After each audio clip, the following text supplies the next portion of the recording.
Good evening to you. Thank you for joining us right here on K24 Evening Edition. We begin by having a look at what is shaping news tonight.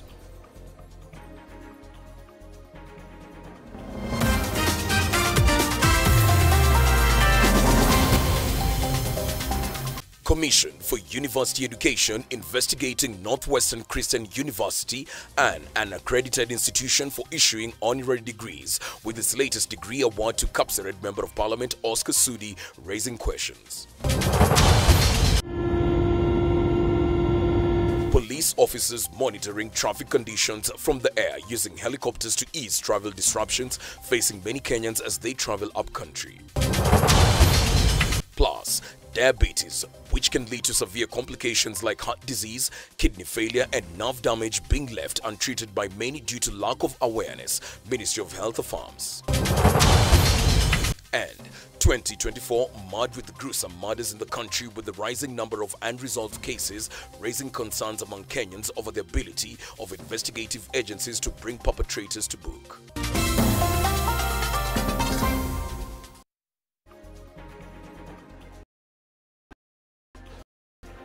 K24 begins right now. Our send love. Now, the mission is Northwestern University and accredited for issuing on each. Professor Kuria warned public against illegal. This follows the university's award degree to Mbugua Sudi, which also drew scrutiny from the Kenya.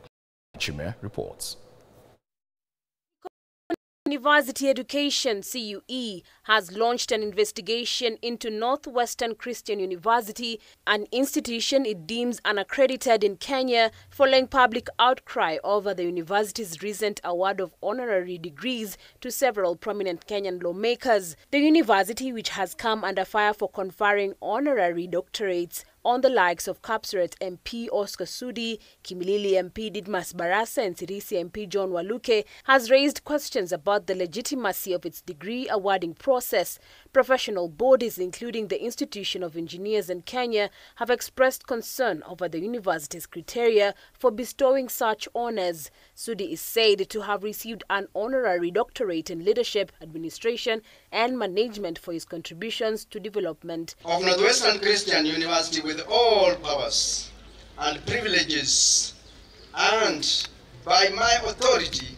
In a statement issued on Monday, the CU reaffirmed that Northwestern Christian University is not recognized by the Kenyan government, clarifying that any academic credentials issued by the institution holds no legal standing in the country. This warning follows an earlier public notice by the CUE in June 2023, in which it explicitly stated that the institution was not authorized to offer any academic programs in Kenya. The commission had listed the institution among 12 others accused of illegal offering of diplomas, degrees and postgraduate programs in Kenya. Despite the warnings, the university's website claims theological accreditation from the International Association for Christian Education Accountability. Under Kenyan law, the issuance of academic qualifications by unaccredited institutions constitutes a violation of the Universities Act Cap 210. The CUE has emphasized that such practices are illegal and noted its authority to take legal action against individuals or entities operating without proper accreditation. The Commission has vowed to pursue a thorough investigation into the circumstances surrounding the controversial degree awards and will take appropriate measures once the probe is complete. In the meantime, CUE urged the public to verify the status of universities and programs before enrolling or accepting credentials. The list of accredited institutions and their respective programs can be accessed through the CUE website or by direct inquiry with the Commission. Harriet Chimea, K24. The family of Kennedy Minor is now demanding for justice after he succumbed to injuries after a bullet was lodged in his spine. The 18-year-old was shot on the 16th of June during the Gen Z demonstrations in Karatina town on his way home from school. Kennedy Minor sat for his KCSE exams at Madhaithi Day Secondary in Karatina and was awaiting his results. Edwin Mbugua with the details. A somber mood engulfed Tonjiro village in Mathera, Nyeri County when Kennedy Minor Wakini was laid to rest. Young Minor died on 16 December, 5 months since he was shot by a police officer in Karatina town during the Gen Z demonstrations on July 16 this year. Tulisikia huzuni sana kupata na hiyo ajali ya bunduki, na alikuwa anatoka shule, mtu innocent. Na amekuwa kila saa wakati alitengenezwa, kila saa tuko hospitali, lakini kifo yake imefika. Lakini kwa serikali naweza omba muangalie sana, tafadhali. Mtu kama huyu hajafikisha hata 18 years, askari na kuna bunduki na shoot mtoto wa shule na kuna uniform. It's so painful. And he was coming from school. He was in full school uniform. In the evening around 6 p.m. as he was heading home, he was shot in the stomach. For us, this is one of the clear evidence of intention, because if you're shooting in the air or you're shooting anywhere, there is no way you would shoot within, the mid area. According to the autopsy report by Dr. Grace Midigo, Kennedy, who was a student at Madhaithi Day Secondary School in Karatina, died as a result of overbleeding and excessive infections in the stomach. And according to the autopsy, which was performed by Dr. Grace Midigo, who is a government pathologist, we have confirmed that he died as a result of the gunshots. In layman language, we're saying the cause of death is overbleeding and excessive infection. Actually, all his insides had pus, which indicate that there was a lot of infection that remained untreated for several months until he succumbed on 16th of December. After a while, after being admitted in hospital on 16th of July 2024, he later passed on this month after he got some complications out of the bullet wound that was still in the body.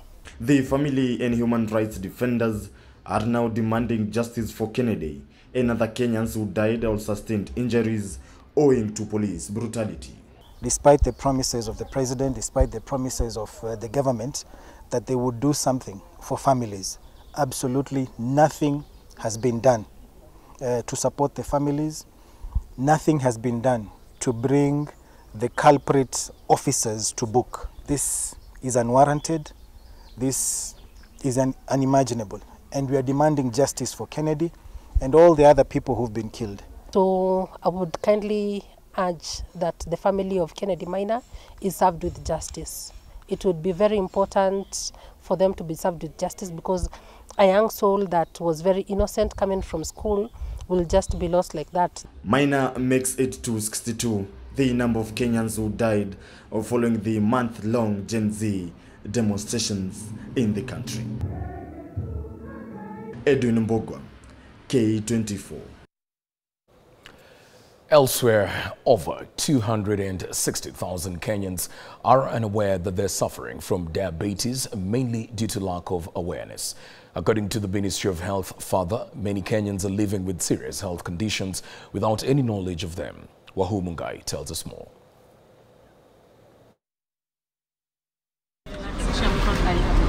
A troubling new report from the Ministry of Health is painting a troubling picture of the country's health status. Diabetes, which can lead to severe complications like heart disease, kidney failure, and nerve damage, is being left untreated by many due to lack of awareness. More than 200,000 people have been walking, going to work, going about their duties, and they did not know that they had an issue with diabetes. 15.2 million people have been checked for hypertension, and out of that, 577,000 have been referred to a health facility for further assessment. I have witnessed it right now as we are going round. We have been able to refer 1 or 2 people to a health facility for further assessment. We have been able to find people who actually have not taken medication because possibly they thought it is just a day. During a visit at a screening center, Public Health Principal Secretary Mary Muthoni urged Kenyans to take their life more seriously and make time for checkups. She noted that neglecting one's health leads to dire consequences in the future.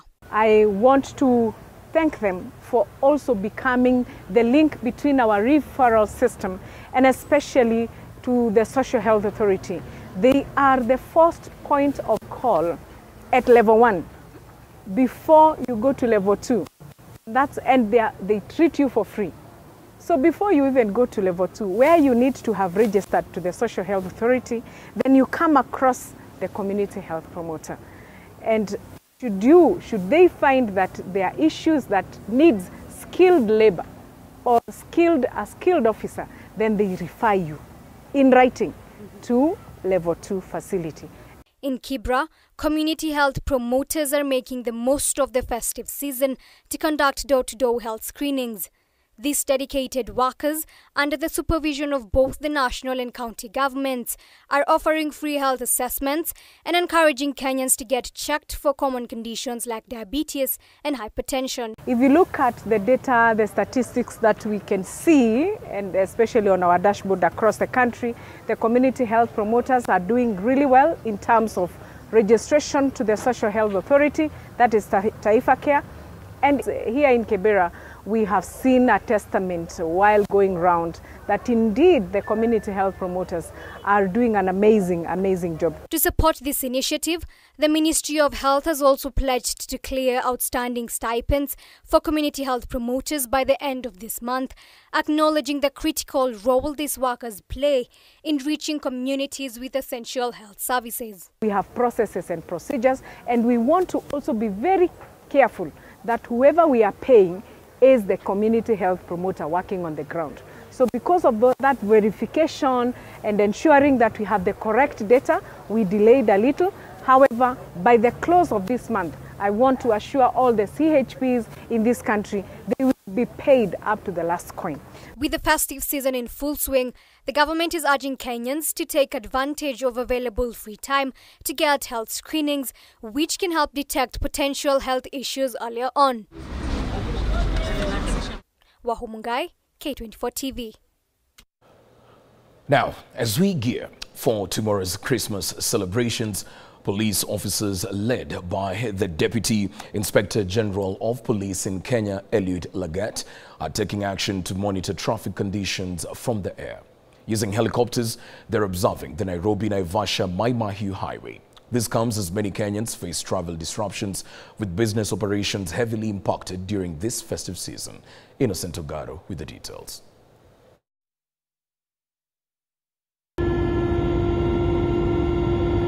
Let's begin from the sky.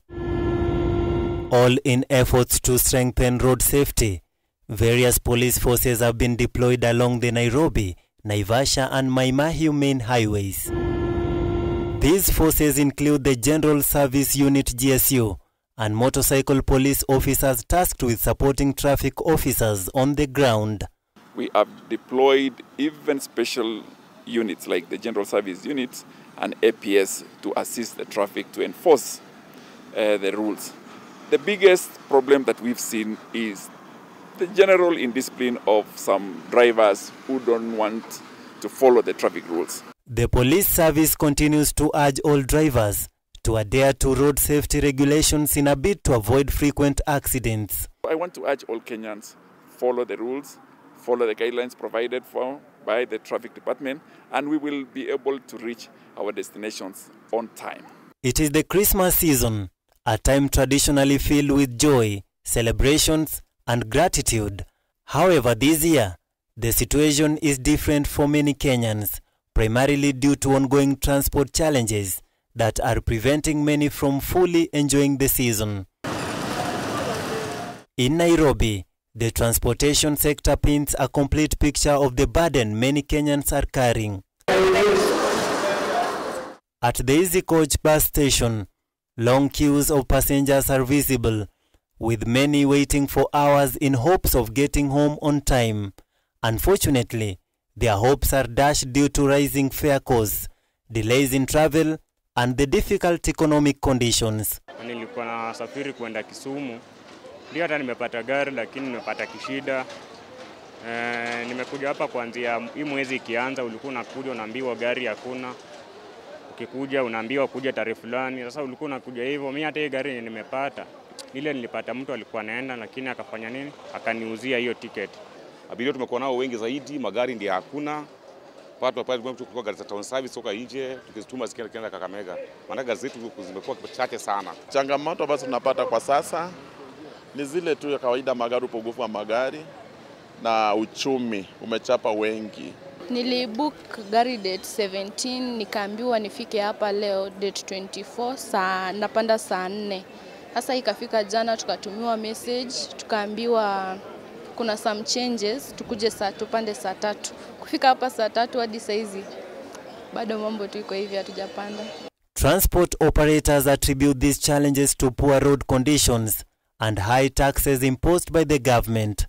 This situation is creating a heavy burden, not only for travelers, but also for business owners in the transport sector. Walibook gari ya jioni wafike asubuhi, lakini hawakufika asubuhi sababu ya jam. Na hawa pia ni watu walibook mapema. Sasa utaniambia who is to blame? Nilikuwa nataka nisafiri niende Eldoret, but naona nauli iko juu. Huwa tunapandanga na 1200, lakini sasa hii inasema 2000 ama 2200. In Eastleigh, typically a bus hub during the Christmas season, the situation has drastically changed. Sellers are complaining about a lack of customers. Sikuangi na soko kama hii. Takuanga nimeshauza kama siku ya leo 24. Ile membakia ni kufangirizia tu. Around hii biashara imeenda chini sana. Hata wanunuzi si wengi. Hata kitambo ilikuwa tukichukua stock ya almost tuseme 5 million. Sasa hivi tunachukua 2 million. They claim that these challenges are connected to the rising cost of living. For some, Christmas has turned into a bleak season, as they wonder if they will be able to reunite with their loved ones this year. With clock ticking hours towards Christmas Day, it is crystal clear that the situation of traffic in the country continues to add salt to an injury. Innocent Ogaro, K24, Nairobi. Well, we take a short break right here on K24 Evening Edition. We'll be back with more in a short while.